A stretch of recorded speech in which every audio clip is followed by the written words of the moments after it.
오늘 우리에게 주시는 하나님의 말씀은 요한계시록 4장 9절에서 11절의 말씀입니다.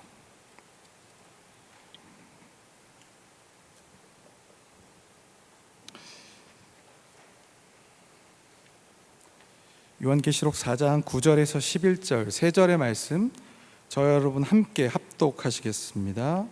9절부터 11절입니다. 시작.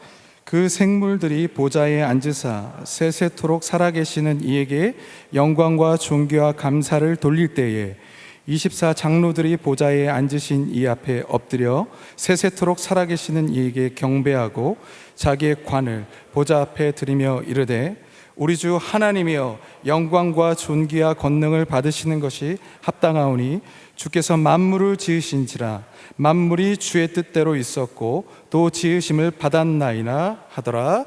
아멘. 하나님의 말씀입니다. 여러분 제목이 써 있는데요, 저와 여러분 같이 두 번만 좀 읽어보겠습니다. 시작. 만물이 주의 뜻대로 있었고. 한 번 더요. 만물이 주의 뜻대로 있었고. 오늘 설교는 두 가지 목적이 있습니다. 하나는 성경이 말하고 정의하는 오늘 이 시대, 우리가 살아가는 이 세대를 성경적인 관점에서 이해를 갖자라는 거 하나 하고요, 다른 하나는 이 성경이 정의하는 이 세대 속에서 우리는 그러면 무엇을 붙들고 살아가야 되는가 입니다. 설교의 마지막 부분에서는 이 표현이 달라질 거예요. 우리가 무엇을 붙드는 것이 아니라 우리를 붙드시는 분이 있다라는 겁니다. 그 복음을 신뢰하는 것이 오늘 말씀입니다. 계시록에 녹아진 복음을 철저하게 알리고 선포하는 것이 설교의 목적입니다. 여러분, 이게 좀 중요하다라는, 뭔가를 미리 아는 게 좀 중요하다라는 경험을 한 적이 있는데, 가끔 병원 가면 여러분 주사 맞으시잖아요. 예방 접종이든지 뭐 어떤 주사든지 맞을 때 간호사분들이 이렇게 해줘요. 조금 따갑습니다. 그렇죠? 다 많이 들어보셨죠? 예. 물론 이 말 때문에 따가운 것이 안 따갑거나 안 아프고 갑자기 확 낫고 뭐 그렇지는 않습니다. 근데 분명한 건 도움이 돼요. 나만 따가운 거 아니구나. 나만 엄살 부리는 거 아니구나. 내가 잘못된 게 아니구나. 그 한마디에 뭔가를 인정하고 수용하게 되는 겁니다.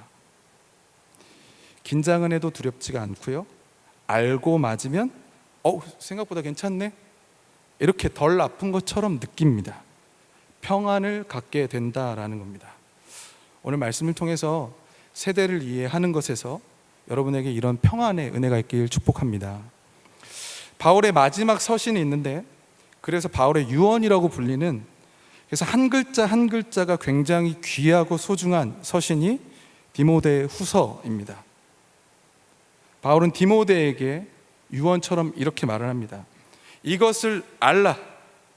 말세에 고통하는 때가 이를 것이다.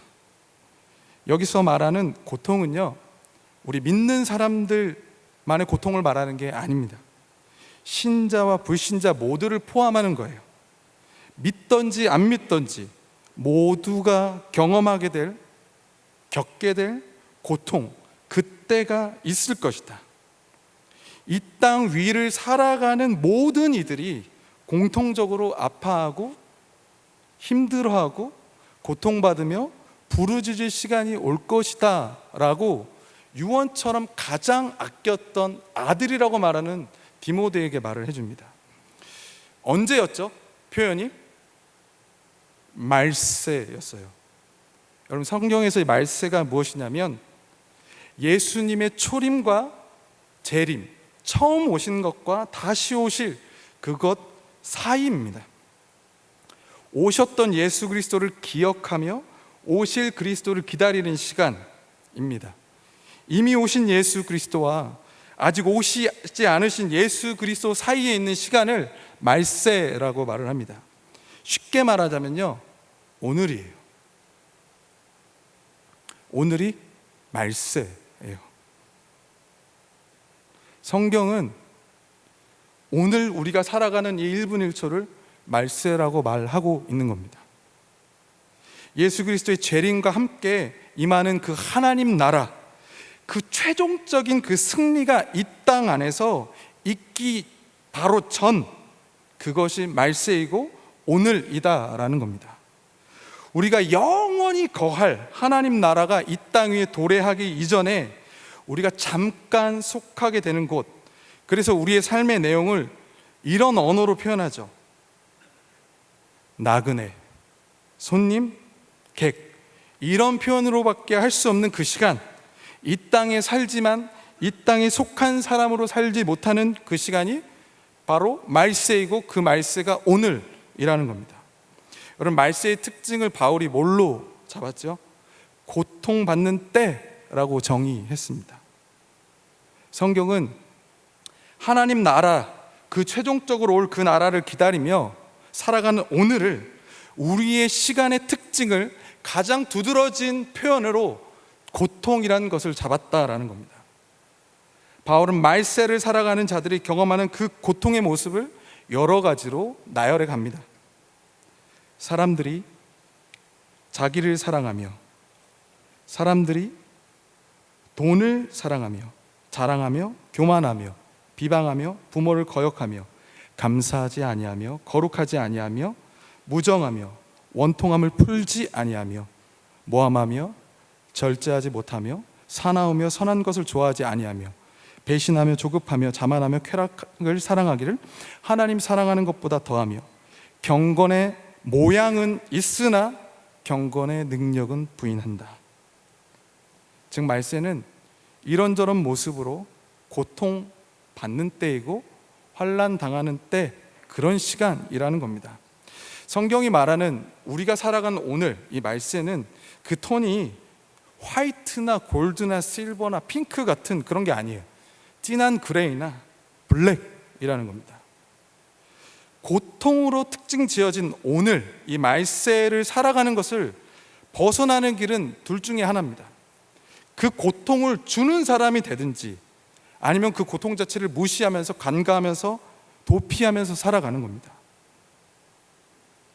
말세의 특징에서 벗어나면 벗어날수록 오히려 더 고통스러워질 뿐입니다.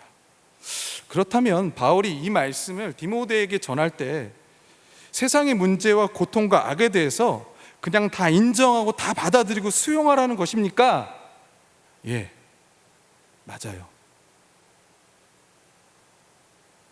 그런 거예요. 그걸 아는 것이 중요한 거예요. 우리의 삶에 그것이 올 것이다라는 것을 분명히 성경적으로 이해하고 받아들이는 게 중요하다라는 겁니다. 그리고 이렇게 덧붙입니다. 시간이 지날수록 그 고통과 환난과 죄악의 농도가 점점 주님의 날이 가까이 올수록 옅어지기는커녕 오히려 지쳐진다라는 것이 성경의 진술입니다. 먼저 제가 이 말로 좀 강조하고 싶어요. 우리가 잃어버린 게 있는데, 우리가 잃어버린 것은 성경입니다. 피와 살이 있고 죄와 참상이 있는, 그리고 그 모든 것이 하나님 그분의 손으로 다스려진다라는 이 온전한 성경, 우린 그것을 잃어버렸습니다. 그 하나님의 손은 모든 것을 다스립니다. 우리 하나님은 모든 것을 다스리십니다. 우리가 성경을 통해서 분명히 알고 고백해야 되는 것은 다름이 아니라 하나님의 위대하심입니다. 하나님의 위대하심을 아는 사람은요, 이 사회적인 혼란과 개인적인 고통 속에서도 흔들리지 않을 겁니다. 그래서 우리는 성경을 되찾아야 합니다. 성경을 읽어야 합니다. 성경은 하나님이 이 고통 속에서 어떻게 승리를 거두셨는지 알고자 하는 그 간절한 마음으로 읽어야 하는 겁니다. 고통을 피하고 거부하기만 하는 나약한 지금 현대의 세계와 부실한 저는 오래 지나지 않아서 겪게 될 고통의 소용돌이에 휘말릴 겁니다. 부실한 이 세계관 때문에 약해져서요, 부실한 그리스도인이 되고 말 것입니다. 주위를 둘러보면 어느덧 이 세상은 신의 죽음을 말하고 있습니다. 그리고 수많은 사람들에게 하나님은 이미 존재감이 사라졌습니다. 믿는 자들에게도 두려워 떨 정도로 위험 있거나 위대하신 분이 아니라 그분의 전능하심은, 위대하심은 기껏해야 하나님의 자비와 용서, 따뜻한 것, 그 다음 저 뒤에 있길 바라는 부차적인 것일 뿐이다라는 겁니다. 여러분, 심각하게 이런 고민을 해봅니다. 느닷없이 강도가 생각하기도 싫은 성도들의, 우리들의 집에 침입해서 가족들을 죽인다면, 오늘처럼 전염병과 재앙들이 이 세상을 강타해서 수많은 하나님의 사람들의 목숨을 앗아간다면, 자기가 사랑하고 아끼던 제자들이 불의의 사고로 이 세상을 줄지어 떠난다면, 저희가 바라고 원했던 하나님의 친밀함, 온유한 것, 따뜻한 것들, 반드시 그날에는 그 이상의 것들이 필요할 겁니다. 오늘 말씀을 통해서 드러내고 싶은 목적은 이것입니다. 죄악이 아무리 기승을 부려도, 위세를 떨친다 해도 이 세상을 다스리며 통치하시는 하나님 되시는 열심과 하나님의 주권의 실실하심은 절대로 한 발도 물러나지 않고 한 발도 양보되지 않을 줄 믿습니다. 아니요, 그 이상일 겁니다. 이 가공할 만한 죄악과 고통들이 하나님의 목적을 가로막는 데 실패할 뿐만 아니라 하나님의 초월적인 섭리에 따라 오히려 하나님의 은혜로 그 목적을 성취하게 될 것입니다. 성경의 이 진리는 앞으로 어쩌면 우리가 생각하지 못했던 오늘의 이 시대를 맞이하는 것처럼 우리의 삶에 생각하기도 싫은 그런 악재들과 고통이 왔을 때 하나님의 백성들이 우리의 뼛속 깊이 심겨야 할 진리가 이 말씀 안에 있습니다. 하나님의 영원한 사랑을 믿을 때 용기와 힘이 솟아난다라는 것을 분명히 하고 싶습니다. 우리의 삶은 앞으로 참고 견뎌야 할 일이 많을 겁니다. 거대한 악과 멈추지 않는 고통이 우리는 그리스도의 통치 아래 다스려지고 있음을 보지 못한다면 우리는 자기 연민으로 또는 분노로 인해서 무너지고 말 것입니다. 이것은 하나님이 우리에게 주신 사랑의 능력과 정반대입니다. 참고 견디고 믿고 바라기 위해 우리는 우리의 삶에 닥쳐오는 이 문제들과 고통들과 악들 속에서 하나님의 눈으로 성경적인 시각으로 바라볼 줄 알아야 됩니다. 이 시각이 오늘 이 말씀을 통해서 여러분에게 주실 줄 믿습니다. 그 은혜가 필요할 줄 믿습니다. 여러분, 본문은 이런 맥락에 있습니다. 사도 요한이 이 계시록을 기록했는데, 이 요한은 로마의 제국의 그 통치와 신화와 신학 속에서 예수 그리스도의 복음을 전하다가 반모섬이라는 곳에 유배를 당하게 됩니다. 갇혔습니다. 이 특별한 상황 속에서 하나님의 아들 예수 그리스도에 대한 계시를 천사를 통해서 받게 됩니다. 그리고 그 계시를 받은 요한이 다시 자신과 같이 세상 속에 있지만 갇혀 사는 아시아에 있는 7교회에게 회람 서신을 보냅니다. 그것이 계시록 1장의 내용이었고요. 이어지는 2장과 3장은 그 7교회를 향해서 초점을 맞춥니다. 이 7교회가 그 어려운 삶 속에서, 고난과 박해 속에서 어떻게 믿음을 잘 지키고 있는지, 또 어떻게 실패하며 넘어지는지 다루고 있습니다. 이런저런 문제들과 교회 내부와 외부의 상황들을 다루고 있고요. 어떤 교회는 고난과 박해 속에 하루하루 전전긍긍하는 사람들도 있고, 또 감사하게도 넉넉히 믿음으로 승리하는 자들도 있었습니다. 그러나 잘 믿던지 믿지 않던지 그 여부를 떠나서 하나님께서 주신 이 계시는 회람입니다. 그들의 믿음의 상태와 상관없이 모든 성도들에게 주어진 하나님의 말씀이라는 겁니다. 즉, 이 계시의 말씀을 너희의 상태를 넘어서는 믿음의 근거로 삼아라 라고 말씀하고 있다는 겁니다. 오늘 읽은 말씀이 그 뒤에 이어지는 4장인데요, 초점이 교회에 있다가 시선이 옮겨집니다. 무대는 하늘의 천상에 있는 보좌로 옮겨지는데요, 이 하늘의 보좌는 다름이 아니라 하늘의 보좌에 앉으신 이가 바로 그런 거죠. 온 세상을 다스리는 분을 의미하는 거죠. 거기 누가 앉아 있는지가, 누가 다스리는지, 누가 만물을 통치하는지를 말하는 것이고, 그가 누구인지가 중요하다라는 겁니다.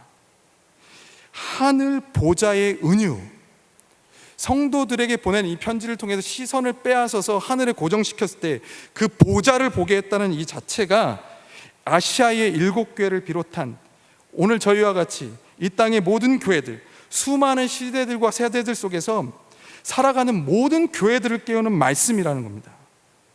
세상의 환난과 박해 속에서 승리를 갈망하는 하나님의 백성들에게 이 말씀은 바로 어떻게 그 어려운 상황 속에 승리할 수 있는가 가르쳐 주고 있습니다.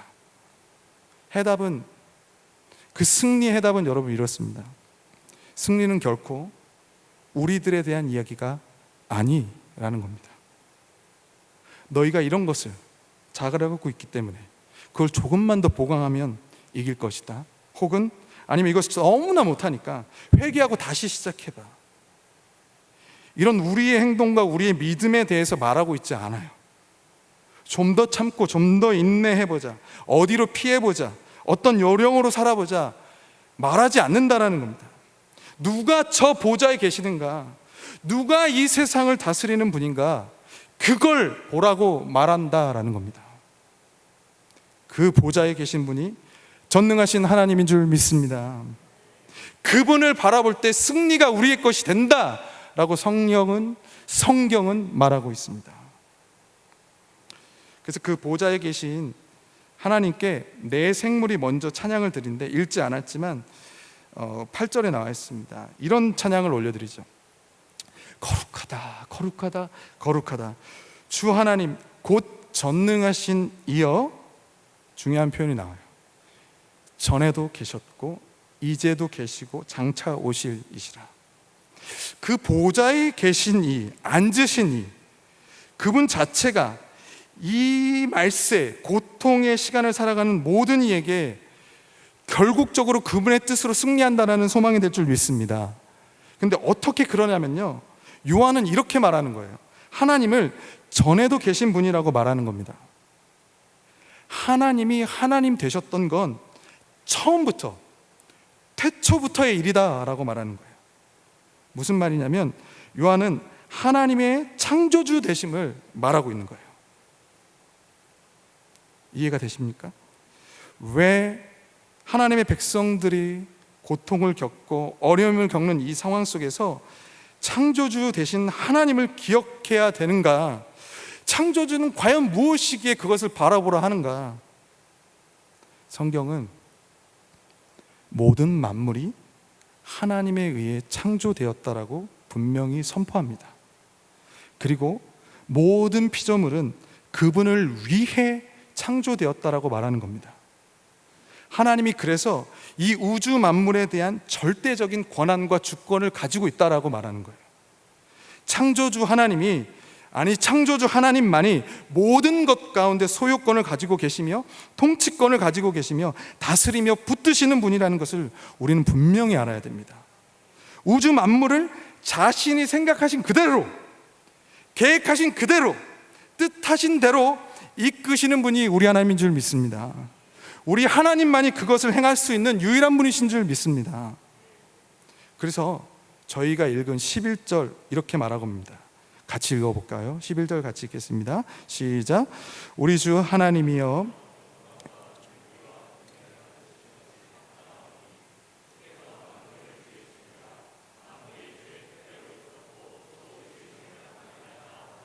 아멘.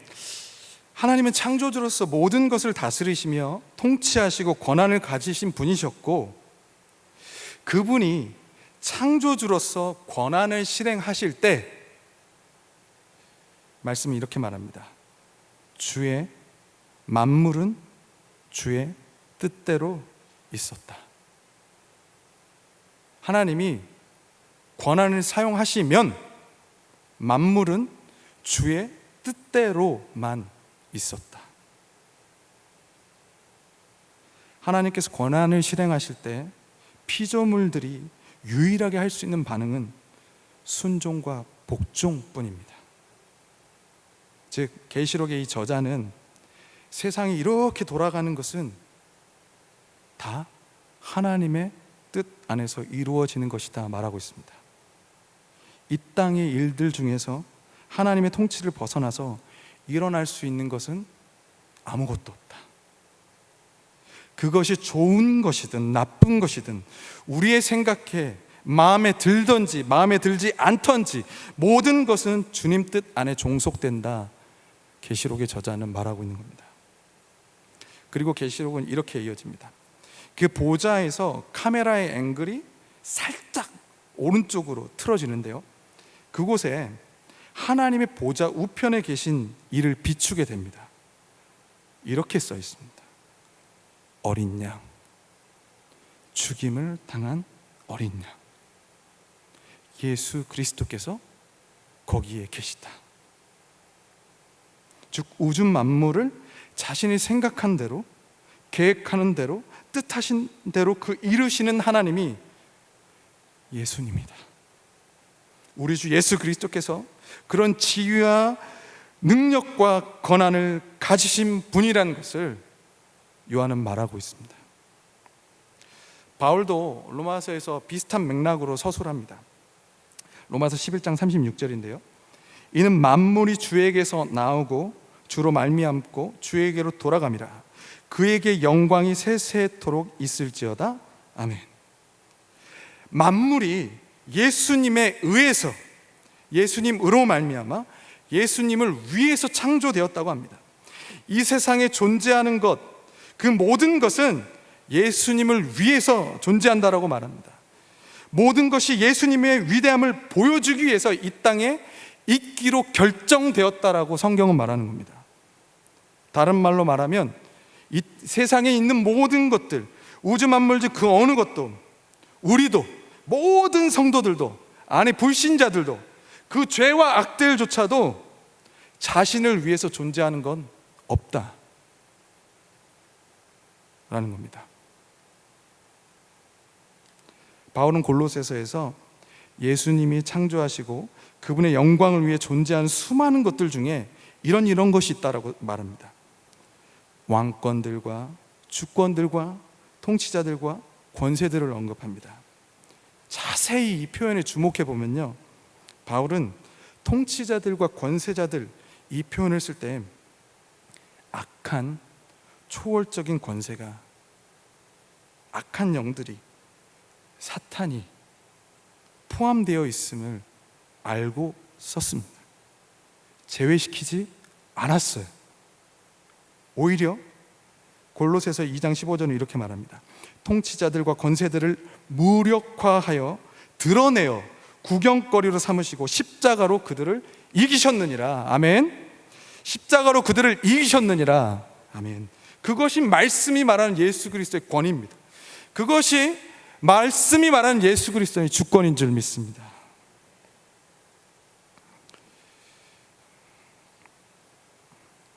이들은 사악한 존재들이었고 예수님은 그들을 무력화시키셨습니다.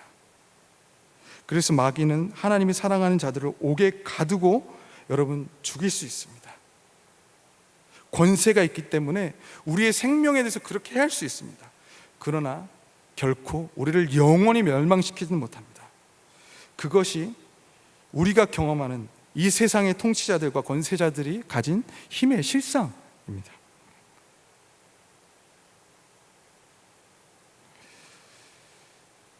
그렇다고 해서 통치자들과 권세자들에 대해서 하나님이 애초부터 그들을 악하게 창조했다라는 것은 아니에요. 선하게 창조되었지만 하나님을 거역했다라는 것이 성경적인 악의 이기입니다. 결국 사도 바울이 통치자들과 권세자들이라고 말하는 자들은 그리스도에 의해서 창조되고 그리스도를 위해 창조된 존재들이다. 다시 말해서 예수님은 장차 그들이 어떻게 될 것이고 그들의 악역으로 인해서 예수님이 어떻게 영화롭게 될 것인가를 미리 알고 그것들을 창조했다는 겁니다. 그래서 성경이 말하는 핵심은 뭐냐면 단순히 강합니다. 예수님, 하나님의 아들 예수님께서 온 땅을 다스리는 분이다. 아멘.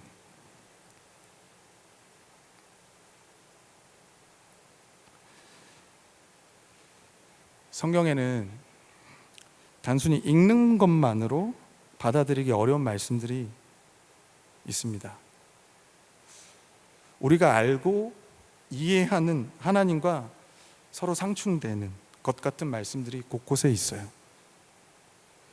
성경은 이스라엘 역사에 일어난 일들에 대해서 특히 어떤 부정적인 일들에서 하나님의 주권을 피력하고 있습니다. 예를 들자면 솔로몬의 아들 르호보암이 원로들의 말, 지혜로운 충고를 따르지 않고 어리석은 충고를 따름으로 북이스라엘과 남유다로 갈라졌습니다. 이 일이 하나님께로 말미암아 난 것이다. 이렇게 서술을 합니다. 하나님이 선지자의 입에 거짓의 영을 넣었더라. 이렇게 서술을 합니다. 유다의 왕 아마샤가 교만했고 그 교만이 자신을 과시하다 보니까 북이스라엘을 치려했어요. 그리고 그것을 하나님이 책망하실 때 뉘우치지 않는 것이 하나님께로 나온 것이다 라고 서술하고 있습니다. 여러분, 하나님은 왜 이 죄에 대한 주권을 성경을 통해 알리고자 하시는 것입니까? 하나님 거듭해서 성경을 통해서 그분이 인간의 죄를 짓게 하신 것처럼 그렇게 표현하고 왜 알리시려 하는 겁니까? 하나님 자신은 결코 죄를 짓지 않으시며 악한 일이나 거룩하지 않는 일을 어떤 것도 하지 않으십니다. 그런데 왜 하나님은 우리가 죄 짓는 일도 그분의 주권 안에 있다는 사실을 우리에게 알려주려 하시는 것입니까? 왜 알기를 원하는 것일까? 조금 더 시간을 많이 올라가 보겠습니다. 이 세상 최고의 가공할 만한 죄악은 이거였어요. 한때 거룩했던 천사들이 하나님보다 자신을 더 영화롭게 하겠다고 욕심을 부린 사건이었습니다. 유다서 1장 6절은 또 자기 지위를 지키지 아니하고 자기 처소를 떠난 천사들을 큰 날의 심판까지 영원한 결박으로 흑암에 가두셨으며, 악의 기원에서 이렇게 말합니다. 베드로후서 2장 4절에 이렇게 말합니다. 하나님이 범죄한 천사들을 용서하지 아니하시고 지옥에 던져 어두운 구덩이에 두어 심판 때까지 지키게 하셨으며, 그들이 범한 죄는 일종의 하나님에 대한 역모, 반란이었어요. 하나님에 의해서, 그리고 하나님의 아래서 그들이 가졌던 놀라운 지위와 권력보다 더 큰 것, 더 높은 것을 그들이 원했어요. 그래서 그 반역이 있었어요. 하나님이 나무랄 데 없는 왕이고 기쁨이라는 사실을 부인하고 스스로 자신을 더 높이고자 했고 독자 노선을 걷겠다고 나선 겁니다. 그들은 하나님을 경외하고 찬양하고 기뻐했던 그 영적인 존재로서 오는 그 기쁨을 상실한 채 하나님보다 더 자기 자신을 추앙하고 독자적인 권한을 행사하고 싶어 했습니다. 어떻게 일이 일어날 수 있었을까? 이 죄가 어디서 기인했는지 알아내기 위해서 하나님은 이 사탄의 타락에 대해서 어떻게 반응하셨는가 라는 생각으로 이 성경을 읽어야 됩니다. 성경을 읽으면서 굉장히 특이한 점을 발견합니다. 하나님은 분명히 사탄을 다스릴 수 있는 권한을 갖고 계셨지만 사탄에게 어느 정도의 자유는 허락해 주셨음을 우리가 엿보는 대목들이 굉장히 많다라는 겁니다. 첫째, 다니엘서 4장 17절은 이렇게 말합니다. 지극히 높으신 이가, 하나님께서 사람의 나라를 다스리며 자기의 뜻대로 그것을 누구에게든지 주시며, 사람의 나라를 다스리는 건 원래 하나님 건데 하나님의 뜻대로 그것을 누구에게 주신다. 그리고 사탄은 이 세상의 임금이라고 요한복음 말합니다. 하나님 사탄에게 이 세상에 죄와 불행을 주입시킬 수 있는 권한을 허용하셨어요. 사탄은, 성경이 말하는 건 이런 겁니다. 결국 사탄은 이 세상의 막강한 통치자이긴 하지만 궁극적인 통치자는 아니다. 결국 하나님이 그를 소나기에 쥐고 계시다. 하나님이 허락할 때 그는 그 권한을 가질 수 있다, 이런 말입니다. 둘째는 사탄은 잡아먹을 대상을 찾아다니는 우는 사자, 어슬렁거리는 사자 같다라는 겁니다. 그러나 하나님이 원치 않으면 허락을 받지 못할 것이라는 겁니다. 사자의 입은 오직 하나님의 뜻에서만 열린다. 그리고 닫힐 것이다. 최종 결정 권한을 가지신 분은 사탄이 아니라 하나님이시다. 그리고 예수님께서는 요한복음 5장에 사탄이 처음부터 살인자였다 라고 말씀하셔요. 생사에 대한 권한을 창조주에게서 그 하나님 뺏겼다라는 말이 아니라요, 성경 분명히 말합니다. 생사하복은 하나님의 권한에 있다라고 말합니다. 사탄은 절대적인 존재가 아니라 하나님이 절대적인 존재이다. 이게 성경의 일반적인 진술입니다. 여러분, 욥기의 종결 끝은 이렇습니다. 그가 축복을 받았다라는 것이 중요한 게 아니라 욥이 사탄이 일으킨 불행 속에서 오직 하나님의 전능한 손을 보게 되었다라는 겁니다. 사탄은 최종 결정권자가 아니라 하나님이 최종 결정권자였다라는 것입니다.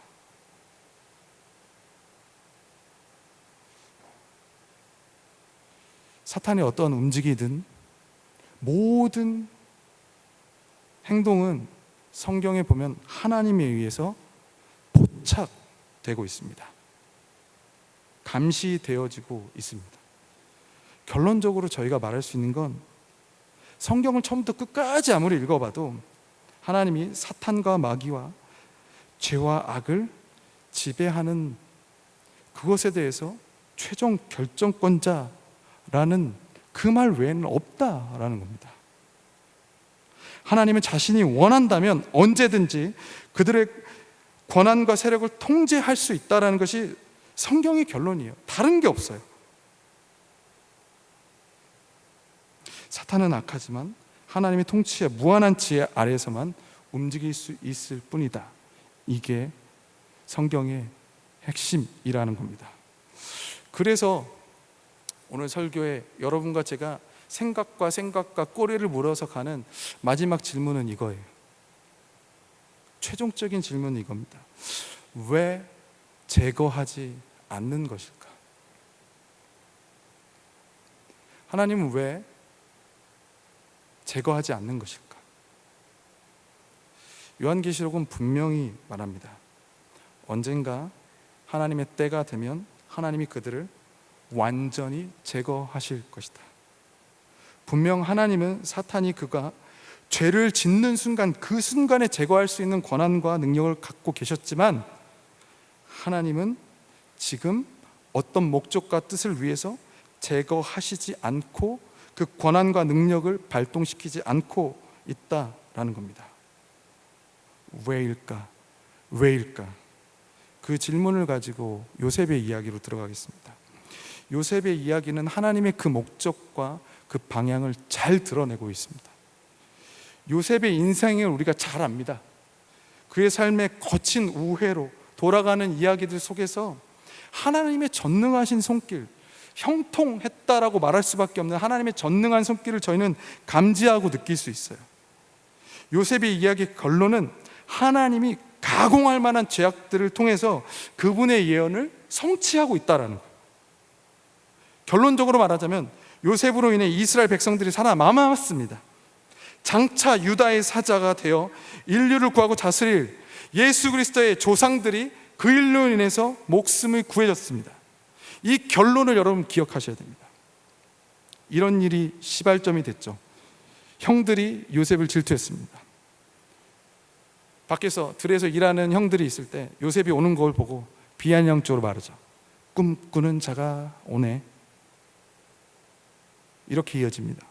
그의 꿈이 어떻게 되는지를 우리가 볼 것이니라. 없애기로 결정했죠. 보고자 함이 아니었죠. 꿈꾸는 자를 없애버리려고 자신들이 했던 그 계획과 실행안들이 오히려 여러분 우린 잘 알고 있어요. 꿈을 이루는 수단이 되리라고 정말 그들은 상상도 못했을 거예요. 그들이 팔아넘긴 그것이 오히려 그 꿈을 향해 더 나아가게 되는, 도약이 된다는 건 그들은 상상할 수 없었을 거예요. 그러나 하나님은 이 얼마나 아이러니한 방법으로 그들을, 그의 삶을 통해서 하나님의 주권을 보이고 계십니까? 살인 미수, 비인간적인 노예를 매매하는 것, 아버지 야곱의 가슴에 비수를 꽂는 그 속임수, 바로 그 상상하기도 싫은 그 악들 속에서, 그 죄들 속에서 요셉은 애굽에 도착합니다. 그러나 성경은 하나님의 예언이 어떻게 성취되었다고 이 이야기를 통해서 말씀하십니까? 요셉의 입을 통해서 이렇게 말하죠. 그 형제들의 음모에 대해서 성경은 이렇게 말합니다. 하나님이 요셉을 먼저 보내신 것이라. 왜요? 요셉을 죽이려 했던 자들의, 형제들의 생명을 구하기 위해서 나를 당신들보다 먼저 보내셨나이다. 주의해야 할 점은, 성경은 그들이 요셉을 해하려 했을 때 하나님이 그들의 악행을 이용했다라고 말하는 게 아닙니다. 다만 이 요셉의 형제들이 벌인 이 악행 속에 두 가지 상반된 의도가 있다는 겁니다. 그게 숨어 있어요. 그들은 악을 행하려고 의도했고, 하나님은 언제나 선을 이루려고 그 계획대로 운영하신다라는 겁니다. 인간은, 죄 많은 우리는, 혹은 악한 영들은 악행을 의도하지만 하나님은 언제나 선행을 의도하시고 이루시는 분인 줄 믿습니다.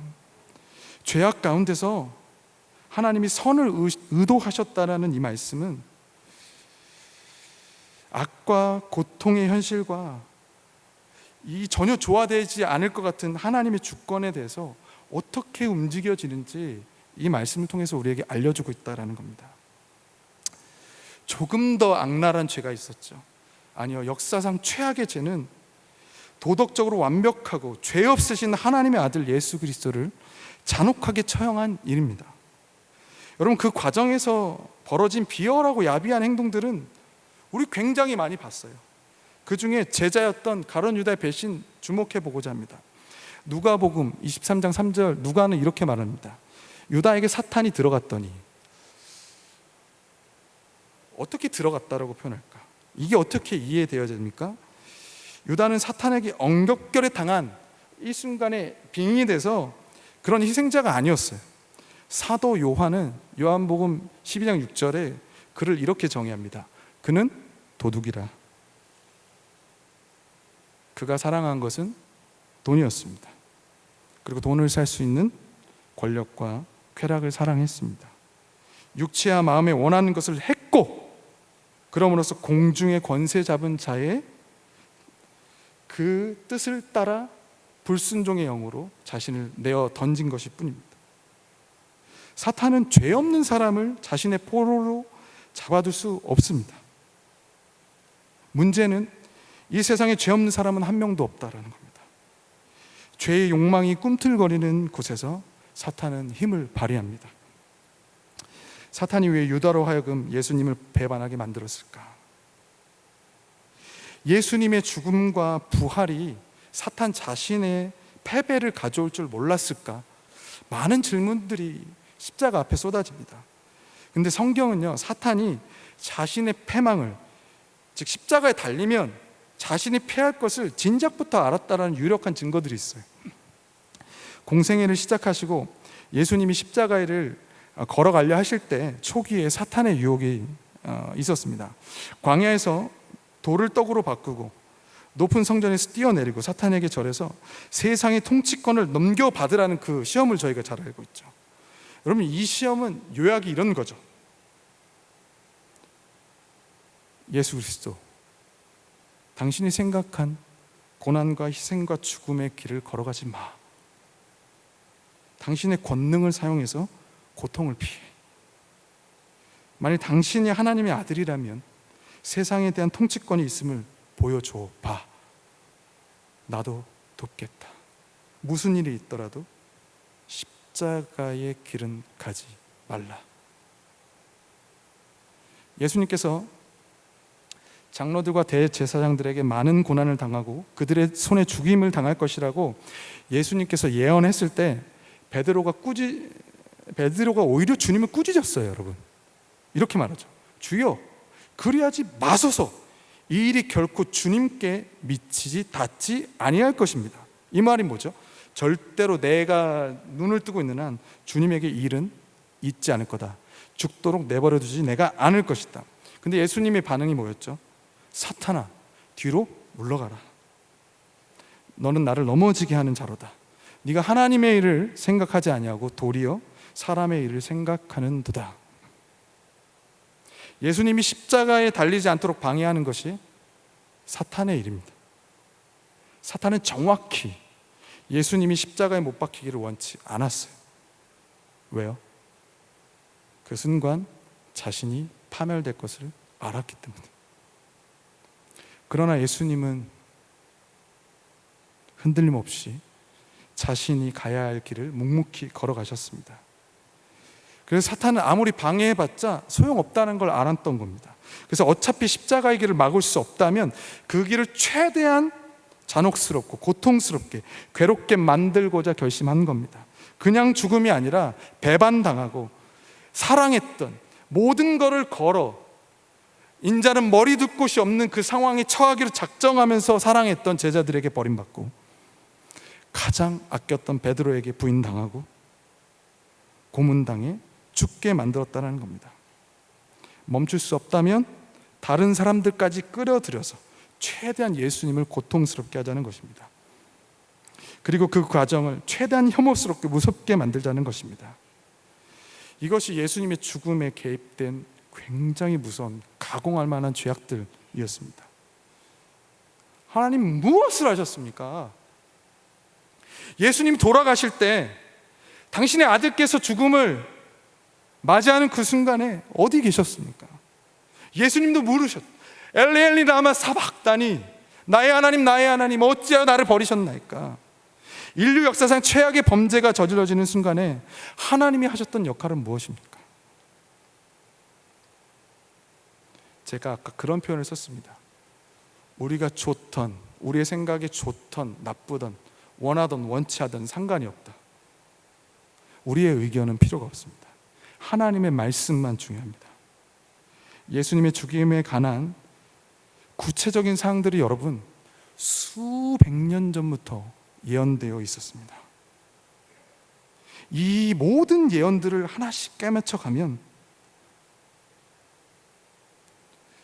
우리는 하나님이 이 모든 일을, 이 고통을 알고 계셨고 막지 않으셨다는 사실을 알 수 있게 됩니다.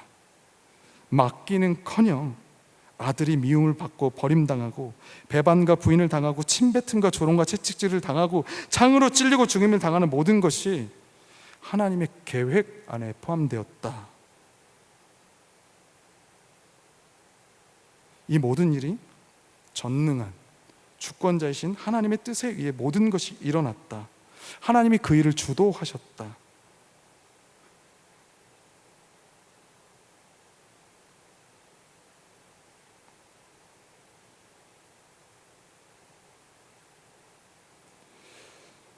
너무 참혹했습니다. 그것은 죄악이었습니다. 그러나 분명한 것은 하나님이 그 일을 주도하셨습니다. 예수님을 무한한 사랑으로 사랑하시는 하나님이 그들을 사람들의 뒤에서 그렇게 하신 겁니다. 왜 하나님이 했다라는 그 사실이 우리에게 중요한가? 만일 하나님이 예수님의 죽음을 주도한 장본인이 아니라면 예수님의 죽음은 우리를 죄에서 구원할 수 없고 따라서 우리는 영원히 멸망할 수밖에 없기 때문입니다. 예수님의 죽음이 복음의 핵심이 된 이유는 하나님이 그 일을 주도하셨기 때문입니다. 주관하셨기 때문입니다. 만일 그 일을, 예수님의 죽음을 하나님의 역사와 별개로 생각한다면 저희는 복음을 잃게 됩니다. 예수님의 죽음은 분명한 하나님의 뜻이었습니다. 바로 그 사실이 죄인을 향한 저와 우리 모두를 향한 하나님의 그지없는 높고 깊은 사랑, 저와 우리 모두를 향한 하나님의 사랑이었다라는 겁니다. 하나님은 예수님의 육신에 우리의 죄를 뒤집어 씌우셨습니다. 그래서 우리가 죄에서 해방된 것입니다. 우리가 받아야 될 저주를 하나님은 예수님이 받게 하셨습니다. 하나님은 예수님에게서 우리의 죄를 지우셨기 때문에 이제 그분의 십자가 안에서 우리가 하나님의 의로움 가운데 자유케 된 것입니다. 예수님의 십자가 죽음은 그래서 단순한 인간의 음모가 아닙니다. 어쩌다가 지게 된 십자가의 고통이 아닙니다.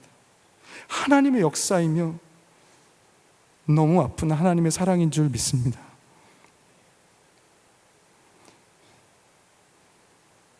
예수님의 고통은 하나님이 주시는 우리를 향한 최고의 선물이셨습니다. 그 고통으로 인해 우리가 구원을 얻었습니다. 그리고 그 고통으로 인해 하나님의 그 섭리로 인해 예수님은 지금 우리로 인해 구원받을로 인해 이들의 입으로 인해 영광을 받으시는 줄 믿습니다.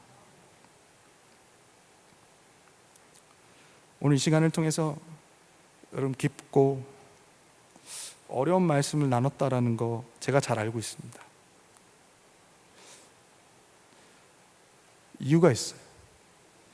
성경이 마지막 때에 대해서 우리가 극심한 고난과 어려움을 당할 것이라고 분명히 말하고 있기 때문에 그렇습니다. 그런 고난의 원인이 죄악이 증가하고 있는 쪽으로 가고 있기 때문이라고 설명합니다. 제가 요즘 굉장히 목도하고 심중으로 헤아리며 따라가려는 존 파이퍼 목사님이 이렇게 말합니다. 목사로서 나는 말세, 고통하는 때에 교인들을 단순히 즐겁게 하는 것이 아니라 그들을 웃게 하는 것이 나의 임무라고 생각하지 않는다. 이 세상 만물이 신음하고 있는데 그들의 우울함을 풀어주는 것이 나의 사명이라고 생각하지 않는다. 이 말씀이 굉장히 가슴을 쳤습니다. 그래서 좀 이렇게 덧붙여 봤습니다. 목사로서 나는 말세, 고통하는 때에 교인들을 단순히 즐겁게 하는 것이 나의 임무라고 생각하지 않아야 한다. 이 세상 만물이 신음하고 있는데 우리들의 우울함을 풀어주는 것이 나의 사명이라고 생각하지 말아야 한다. 목사라면 말씀이 말하는 그대로 교회가 가르칠 수 있는 것들을 가르치고 그 복음이 말하는 내용과 그대로를 선포해야 된다고 믿는다. 선포된 복음의 그 능력이 오히려 고통과 아픔이 밀려오는 우리와 이 세상을 소망으로 변화시킬 줄 믿는다. 굉장히 강한 표현들이 많았습니다. 한 번만 더 강한 톤으로 말할게요. 계시록은 순교자의 컨텍스트가 있습니다. 굉장히 강한 톤으로 우리에게 말을 합니다. 마귀가 우리를 좀 힘들게 하고 어렵게 하고 맘 상하게 하고 뭐 고난을 받게 한다? 아니요. 죽일지도 모른다.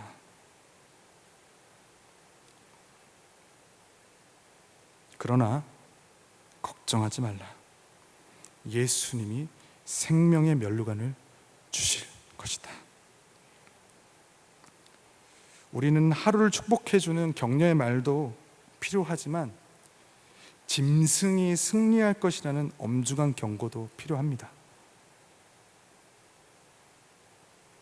이 악한 세상이 하나님의 다스림에서 벗어나는 수많은 현상을 저희가 볼 때 우리 여전히 하나님의 만물을 붙드시는 예수 그리스도의 주권을 바라보길 소망합니다. 악이 판치듯 보인다고 해서 인생이 부당하거나 의미 없다는 식으로 포기하지 않기를 소망합니다. 하나님은 악을 선으로 바꾸시는 분인 줄 믿습니다. 하나님이 이 세상을 공평하고 불의하게 다스린다는 생각은 절대로 하지 마십시오. 하나님 모든 것을 알고 계시고 감찰하고 계시고 포착하고 계시는 분이십니다. 끝으로 하나님이 그리스도 예수 안에서 저와 여러분 우리 모두를 전적으로 위하며 사랑한다는 사실을 의심하지 마십시오. 악이 아무리 기승을 부려도, 심지어 우리 목숨을 앗아가도 하나님이 당신을 사랑하고 정결하게 하고 구원할 것임을 의심하지 않길 소망합니다. 우리 지금 힘든 거 하나님이 진노해서 우리가 벌을 받는 게 그런 게 아닙니다. 말세는 그런 겁니다. 그래서 믿음이 필요합니다. 만물을 붙드시고 다스리는 예수 그리스도의 승리, 그로 인해 드러난 하나님의 깊고도 오묘한 선하시고 완전하신 그 지혜가 우리가 붙들어야 될 유일한 은혜인 줄 믿습니다. 우리가 그 하나님을 신뢰할 때,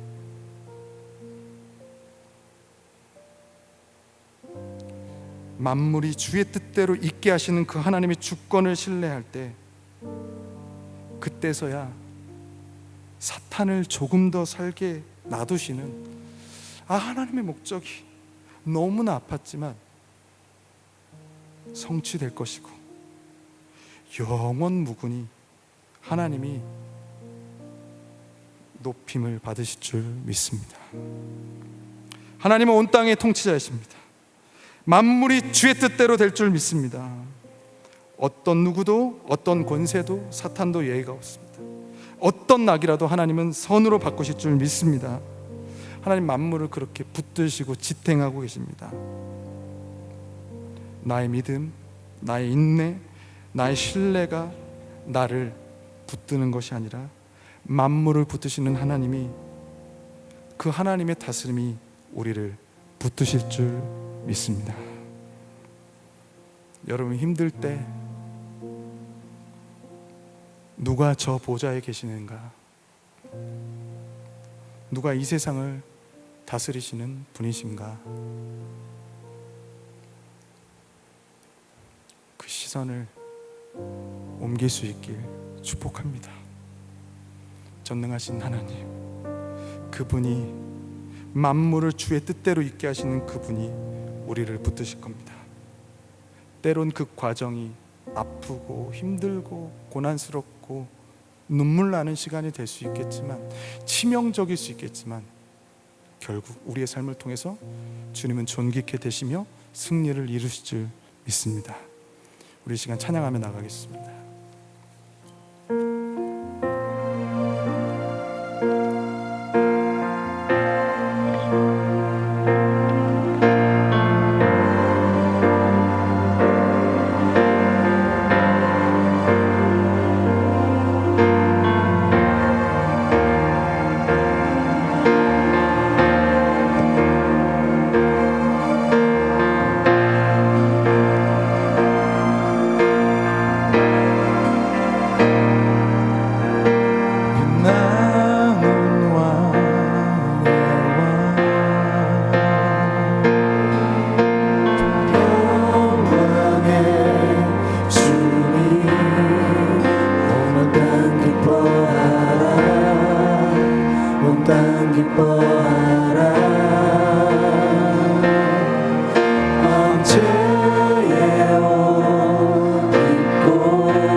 고통의 총량보다 주님의 권능, 주님의 능력이 더 크신 줄 믿습니다. 우리가 여기서 지금 환난을 당하나 주의 뜻이 완성되는 그날 우리는 승리하게 될 줄 믿습니다. 주님의 계획은 완성될 줄 믿습니다. 주님의 지혜는 그 무엇보다 높으신 줄 믿습니다. 여러분, 아파함을 인정하십시오. 그러나 동시에 그분을 바라보십시오. 주님은 여러분을 통해 영광 받으시며 그 아픔을 통해서 하나님의 일들을 이뤄가실 줄 믿습니다. 하나님, 내 이 고통을 인정합니다. 내 삶의 점점 어두움들이 짙어짐을 바라봅니다. 그러나 동시에 하나님을 잃지 않게 하여 주시옵소서. 하나님을 버리지 않게 하시며 오히려 더 하나님께 시선을 두며 보좌에 누가 있어야 하는가, 누가 나의 삶을 다스려야 하는가, 그것으로 인해 승리하게 하여 주시옵소서. 주님의 이름을 외쳐 부르고 기도합니다. 주여, 주여, 주여. 아버지 하나님, 우리에게 바라봅니다. 주님 아버지 하나님, 우리에게 능력을 주시는 아버지 하나님, 주님을 향한 그 능력, 주님을 향한 그 소망으로 인하여서 승리하게 하시는 아버지 하나님, 아버지 하나님, 우리가 인정하시옵소서.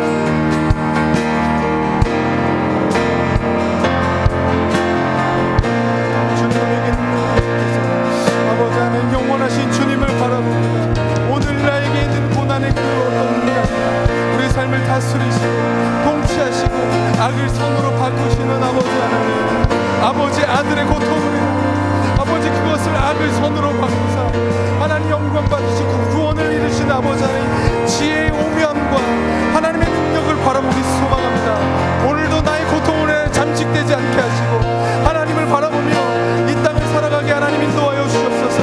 하나님, 말세에 너에게 고통하는 때가 이를 것이라 말씀하셨습니다. 하나님이 불법이 성행하여 마음이 식고 죄가 성행하여 사랑이 식어질 때 하나님 승리할 수 있는 것은 무엇입니까? 우리의 인내와 노력이 아니라 오직 하나님을 바라보게 하여 주시옵소서. 오직 능력으로 하나님의 뜻으로 회복시킬 모든 권한과 직권을 가진 하나님을 바라보며 하나님 그것을 가지고 승리하며 나가게 하나님 인도하여 주시옵소서. 주님 능력을, 주님의 능력을, 주님의 권능을 하나님 보이시옵소서. 하나님이 통치를 드러내시옵소서. 하나님의 높으심을 드러내어 주셔서 하나님의 고난이 속히 지나가게 하시고 하나님의 놀라우신 사랑과 계획들을 이뤄가게 하여 주시옵소서. 하나님 바라봅니다. 하나님 바라봅니다. 아버지 하나님 바라봅니다. 우리의 고통을 묵상하지 않게 하시고 하나님의 능력과 하나님의 주시옵소서. 하나님 인도하여 주시옵소서. 아버지 하나님 포기하지 않게 하여 주시며 아버지 하나님 수많은 말씀에서 하나님 바라보지 않게 하시옵소서.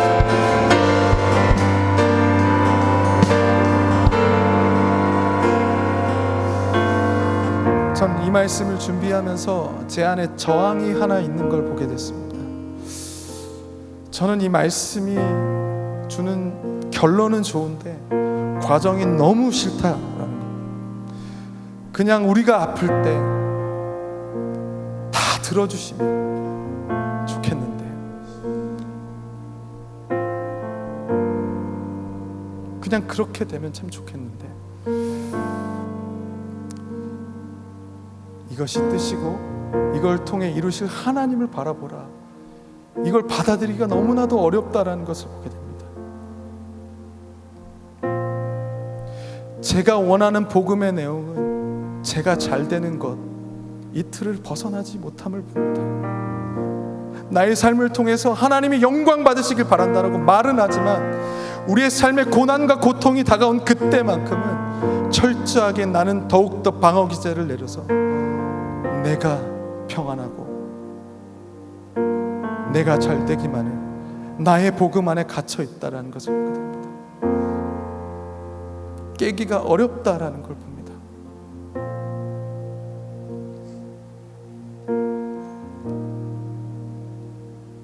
안 될 땐 답을 내려야 될 것 같습니다. 종은 주인을 위해서 사는 줄 믿습니다. 우리가 아니라 하나님이 존귀케 되는 그 그것을 바라보며 우리의 고통을 견뎌하는 줄 믿습니다. 하나님의 통치의 위대하심을 선포하기 위해서 나의 복음을 내려놓길 소망합니다. 나의 안녕을 내려놓길 소망합니다. 오직 하나님의 높으심, 하나님의 비전, 하나님의 영광만을 바라보며 나의 평안을 내려놓기 소망합니다. 어렵겠지만 그것을 우리 나아갑시다. 하나님, 그 높은 믿음을 허락하여 주시옵소서. 그것 또한 주님이 주시는 줄 믿습니다. 나는 원치 않지만 내 안에서 그것을 이길 수 있는 분은 성령님이십니다. 그 믿음 주셔서 온전히 힘들 때면 나의 복음이 아니라 주님의 복음을 나로 휩싸이게 하시며 지배하게 하여 주시옵소서. 은혜를 구하며 기도하며 나아갑니다. 주여, 주여, 주여. 하나님, 내가 이미 걸려온 이 과정이 너무나도 싫습니다. 하나님, 그 고통을 감내하고 하나님의 영광을 바라보며 사모하며 견디하는 이 마음들이 너무나도 싫습니다. 하나님, 그것이 내가 배웠던 복음이 아니고 내 고통을 줄여주시는 하나님, 나의 만족을 주시는 하나님이라고만 생각했는데, 하나님, 이 어려운 때를 이길 수 있는 방법은 이것이라고 믿습니다. 하나님은 나를 위하는 분이시지만 또한 아버지 하나님의 영광을 위해서, 하나님의 복음을 위해서, 하나님의 영광을 위해서 나의 역담을 내려놓을 때 진정한 승리가 있게 하시는 분이라고 말씀하셨습니다. 하나님, 그것을 던지게 하여 주시고, 하나님, 나의 복음에 나의 안녕과 나의 종교적 만족과 나의 삶의 안락을 위해서 살아왔던 생각들을 던지게 하여 주실 때 예수 그리스도가 나의 삶에 존귀하게 되는 삶의 방향이 될 줄 믿습니다. 하나님, 인도하시옵소서. 하나님, 그 믿음을 허락하여 주시옵소서. 하나님, 우리 마음에 그런 것을 원할 수 있는 어떤 능력이 없습니다. 선함이 없습니다.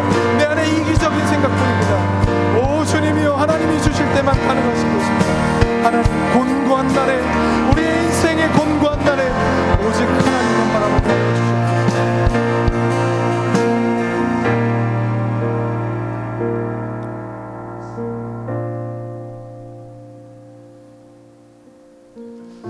하나님, 저희가 좋아하는 그것이 답이 아니라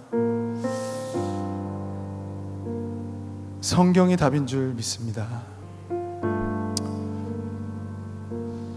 하나님의 통치가 이루어지는 그 과정이, 그 구원의 드라마가 우리의 고통과 고난을 수반할 때 우리는 그 드라마를 싫어하고 거부합니다. 우리가 원하는 복음 안에 갇혀 있습니다. 벗어나기가 너무나 어렵습니다. 그 믿음이 사실 없습니다. 이렇게 전하는 저도 없습니다. 그런데 말씀이 이기셨으면 좋겠습니다. 하나님, 우리가 주님의 백성이기 때문에, 주님의 피조물이기 때문에 우리를 통해 주님의 영광이 드러난다면 그 믿음을 인정하는 저희들이 되게 하여 주시옵소서. 아플 것 같고 감당하기 어렵겠지만 주님의 그 거룩한 영광의 빛을 사모하기 소망합니다.